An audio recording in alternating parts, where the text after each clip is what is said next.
Por isso, rapidinho, o Diogo Braga já colocou na linha aqui para conversar com a gente, o presidente do Instituto Campus Party, o Francesco Farrugia, que vai conversar com o ouvinte aqui da Rádio Bandeirantes. Francesco, tudo bem? Bom dia, bem-vindo aqui ao Jornal Gente.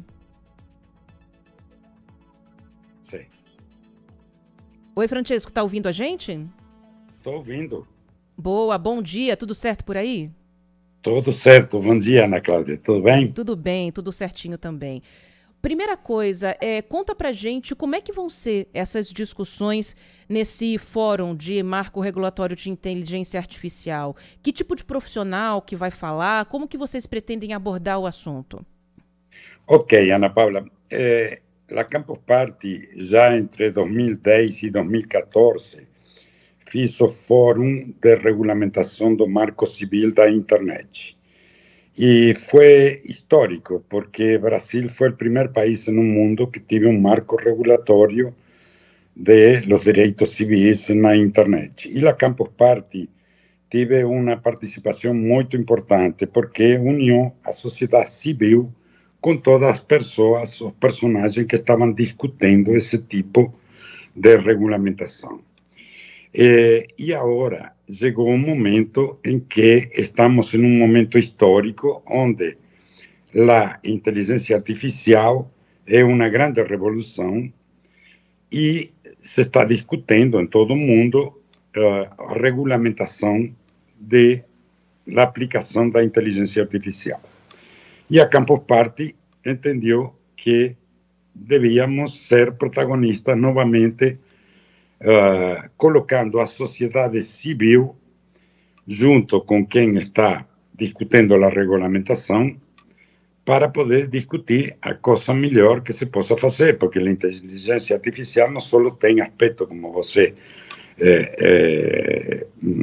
remarcou muito bem, não tem aspecto só negativo, tem também coisa positiva.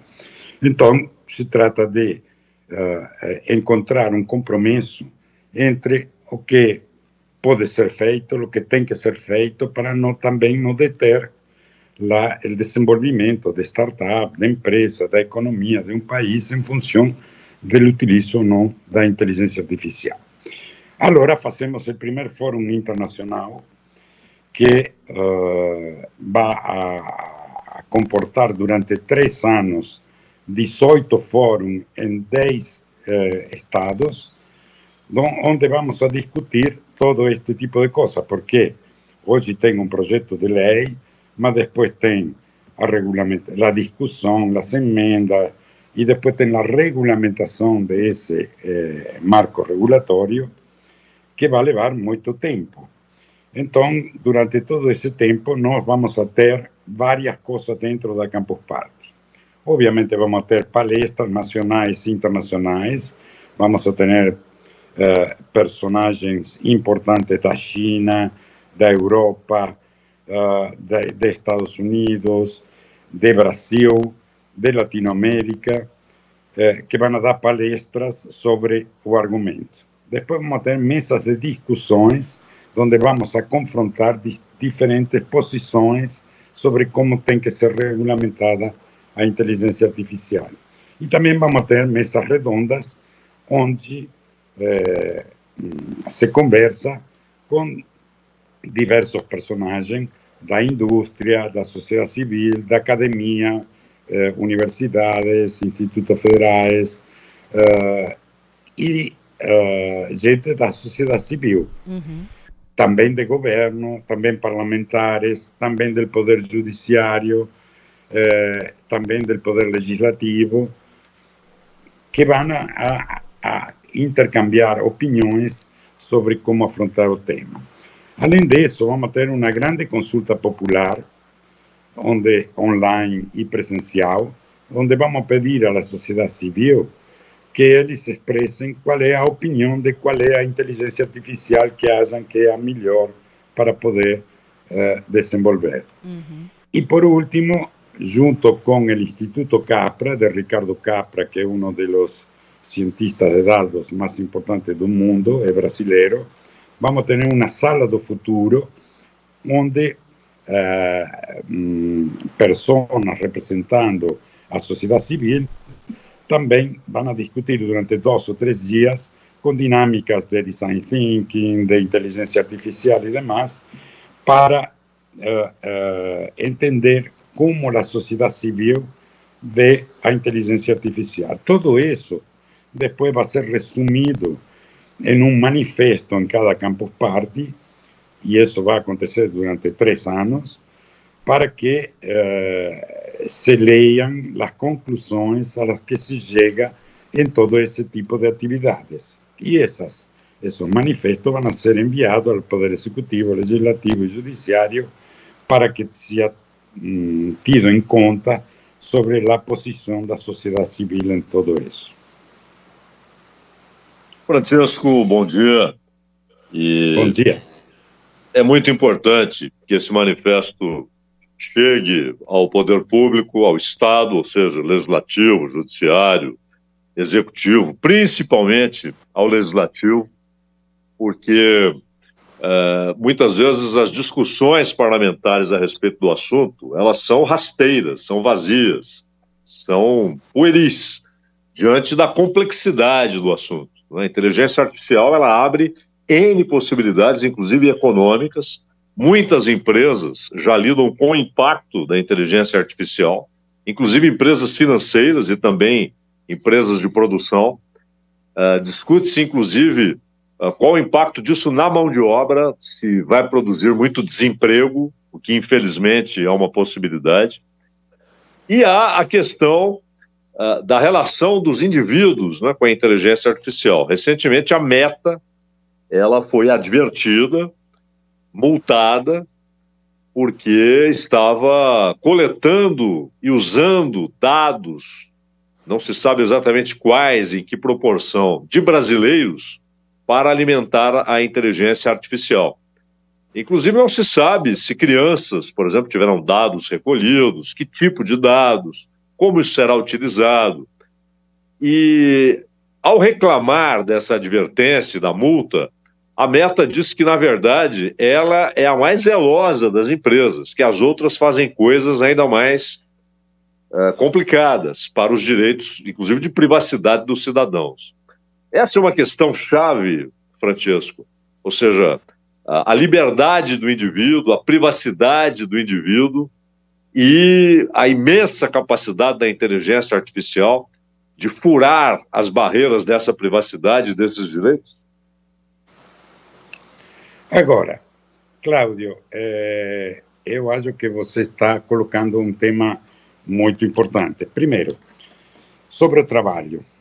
O trabalho, eu acho que, como toda revolução, cria vítimas e cria beneficiados.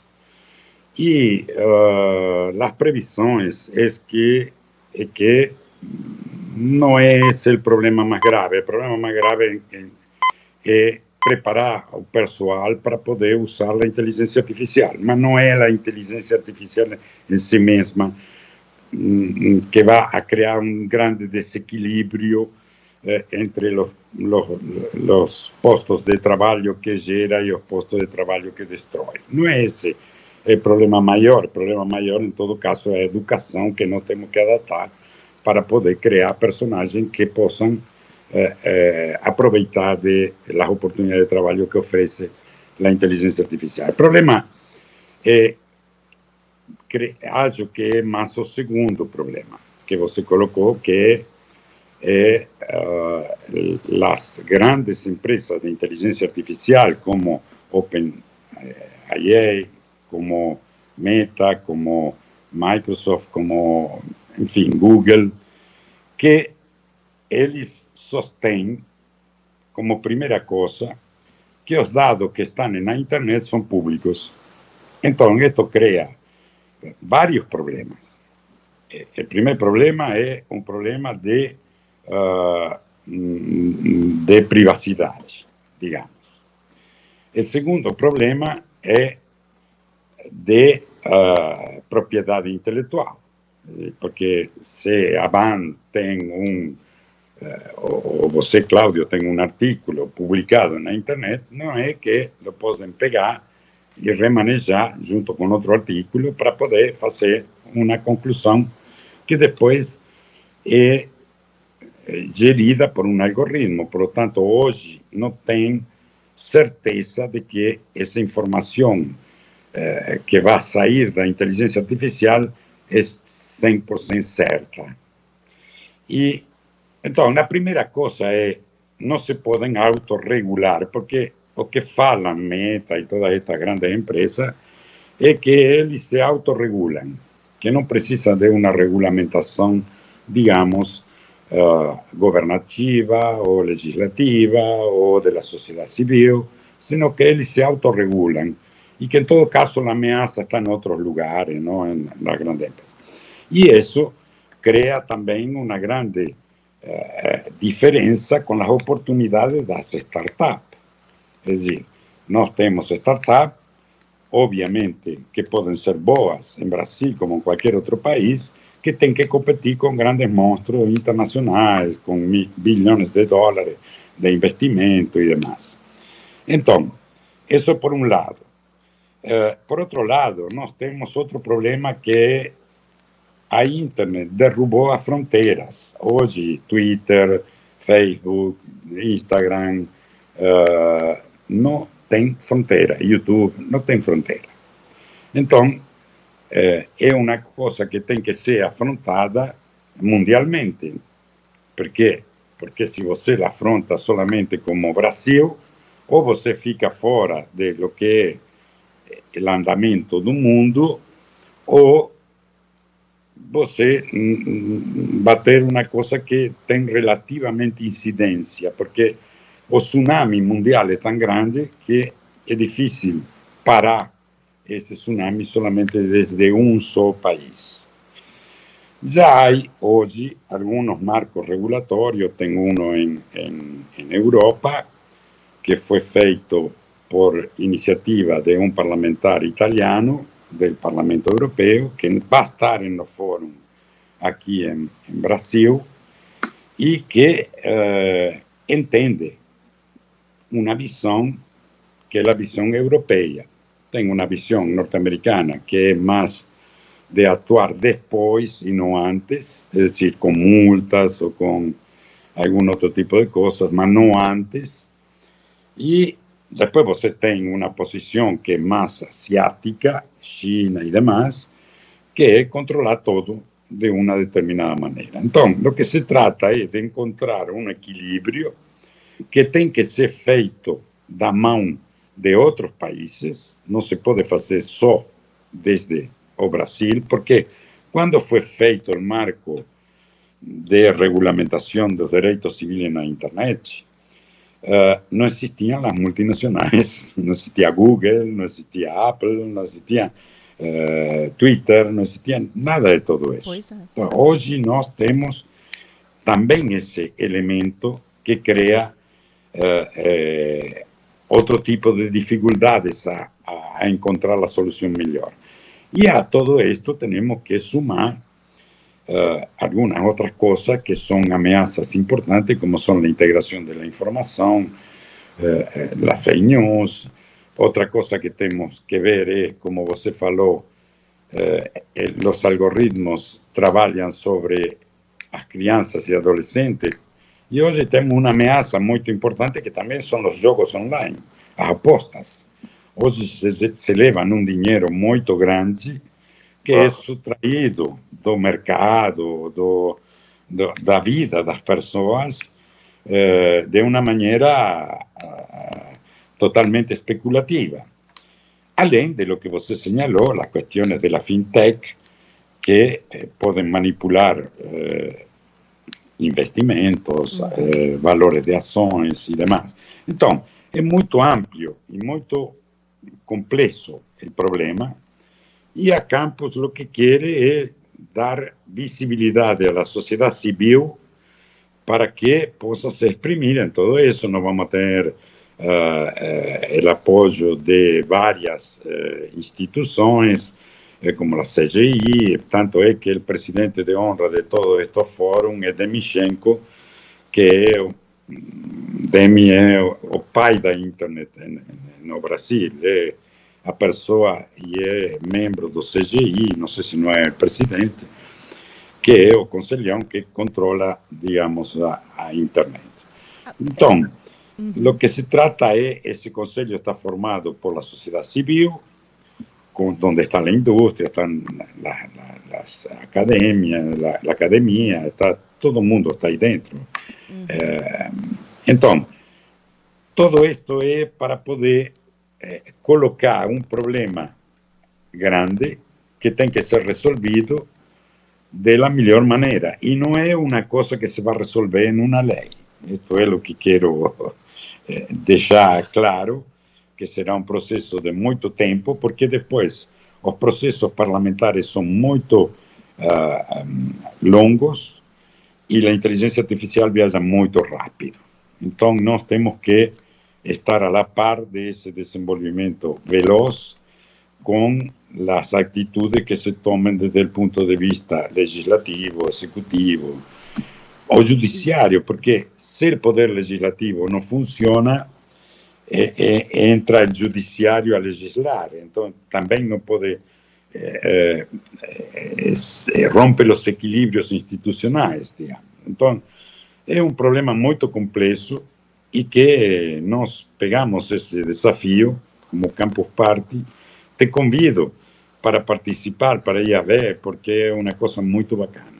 Agora, Francesco, o senhor falou sobre a questão da regulamentação na China, a regulamentação na Europa, né, que começou com a discussão na Itália.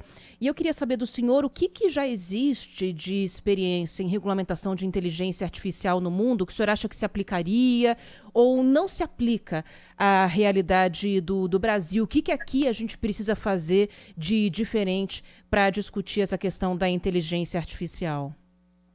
Olha, Ana Cláudia, infelizmente, a internet globalizou os problemas.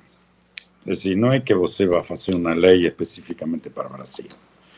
Você tem que fazer uma lei em Brasil que seja... Por isso, o governo está colocando como um dos temas mais importantes no G20 a discussão sobre a inteligência artificial. Então, é uma coisa... Por isso, é um fórum internacional onde nós vamos trazer gente de todo el mundo a discutir y ver cuáles son esas diferencias, cuáles son las cosas que donde ya se regulamentó cómo está funcionando. Es muy nuevo. La primera regulamentación es la europea, que tiene un mes y medio. Entonces, no se sabe ainda cómo va a funcionar. Está todo muy en discusión ainda, Ana Cláudia. No es...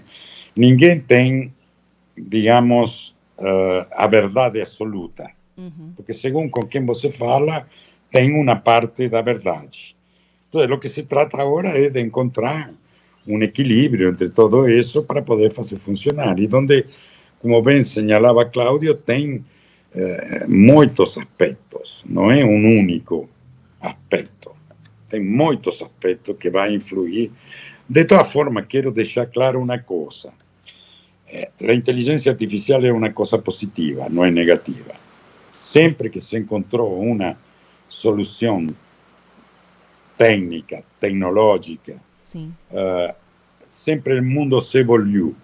Yo que soy un velho de 70 años, acho que el mundo hoy es mejor de lo que era cuando yo tenía 20 años. Entonces, tiene aspectos tremendamente positivos la inteligencia artificial. Lo que no podemos es dejar de que no sea, digamos, controlada en sus aspectos más ameaçadores.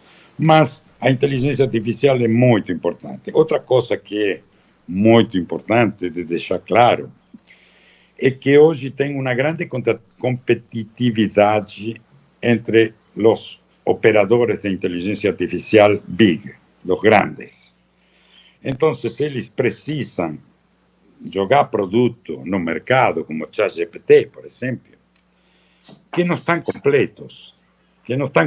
Pero como é uma guerra, a ver quem pega mais grana de investimento e quem é que primeiro sai no mercado e faz coisas e demais, os produtos são imperfeitos. São imperfeitos do ponto de vista dos resultados, são imperfeitos do ponto de vista de como recolhem dados, enfim, sobretudo uma série de coisas que se vão aí ajustando,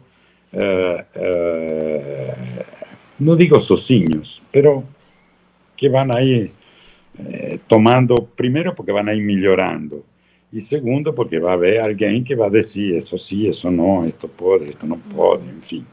Agora, Francesco, tem uma grande preocupação também. A gente está falando aqui com o Francesco Farrugia, que é presidente do Instituto Campus Party, evento de tecnologia que começa na próxima semana aqui em São Paulo. Está se discutindo muito, e eu participei esses dias de um fórum de tecnologia onde se falou bastante sobre a questão de eleição, né? Claro que naquele fórum, como era um fórum internacional, se falou muito sobre a questão da eleição nos Estados Unidos, mas a gente vai viver isso aqui no Brasil também. Já está vivendo de uma certa maneira, mas vai esquentar mais daqui a alguns meses. Que a gente pode chegar num ponto de não saber mais o que é real e o que não é real na internet. De não saber se aquela entrevista de fato aconteceu, por exemplo, ou se aquilo tudo é uma montagem. A gente tem hoje já um pouco disso acontecendo com a deepfake, mas ainda tem ferramentas para descobrir se é de fato alguma coisa que foi criada ou se foi uma declaração, por exemplo, que foi dada numa entrevista por alguém. Mas o que foi dito nesse fórum é que a gente vai chegar num ponto que, se não fizermos nada agora, a gente não vai mais saber o que é real e o que não é real. O senhor acredita nisso também? Tem ferramentas em desenvolvimento que a gente possa pesquisar, rastrear aquele material a ponto de saber se ele é uma montagem feita com inteligência artificial, com voz artificial, ou se é algo real? Ferramentas hay, Ana Cláudia. O problema é que depois a população não tem acesso a essas ferramentas. Tem pessoas que estão mais informadas, que sabem como usá-las e demais. Uma das coisas que se está discutindo na lei é que tem a obrigação de colocar, se foi feita um selo, alguma coisa, se alguma coisa é feita com inteligência artificial. Mas isso também depende muito. O problema é que não é que a indústria é inimiga, não é que Meta é inimiga, ou OpenAI. Eles defendem as suas posições para poder viajar a maior velocidade e demais. Mas você vai ter que contar com eles para poder combater esse tipo de coisa, porque você não pode não ter em conta Elon Musk para que tire o que é feito, porque Elon Musk tem a ferramenta para descobrir se é fake news ou não é fake news. Então, Elon Musk tem que colocar o selo que diga isto foi feito com fake news. Então, você tem que encontrar a maneira para trazer essa gente dentro para que você não abra o Instagram e lhe apareça um cara falando coisa que não falou nunca. Ou que se aparece, você saiba que tem um selo, tem alguma coisa que te adverte que isso foi feito com inteligência artificial. Então, é um desafio muito grande, mas, repito, não é apocalíptico. Ana Paula, não é apocalíptico. Se vão encontrar as soluções. Obviamente, nós tivemos eleições esse fim de semana em França e em Inglaterra. Seguramente eles sofreram muita coisa respeito ao uso da inteligência artificial sobre fake news. Mas, com o tempo, tudo isso se vai ir decantando. Eu acho que não vai ser terra livre como é hoje, para todo mundo. Entendi. Francesco, talvez não seja apocalíptico, mas fará parte do apocalipse, né? Mas eu quero lembrar, com prestação de serviços, de 9 a 14 de julho, então começa terça-feira agora, no Expo Center Norte, aqui em São Paulo, e inclusive com esse primeiro Fórum Internacional do Marco Regulatório da Inteligência Artificial, haverá palestras, discussões, e é isso que eu queria saber, Francesco. O público consegue participar dessas palestras, dessas discussões? inscrições já estão esgotadas, porque vai começar na terça-feira. Como é que será a participação do público, não só nos eventos, nas novidades, mas principalmente para acompanhar as discussões e as palestras, Francesco? Agora, a Sala do Futuro, que é o que eu te falei que vai existir com a direção de Ricardo Capra, do Instituto Capra, essa Sala do Futuro já tem esgotado, porque são 50 pessoas que vão estar durante 2 dias discutindo os aspectos da inteligência artificial.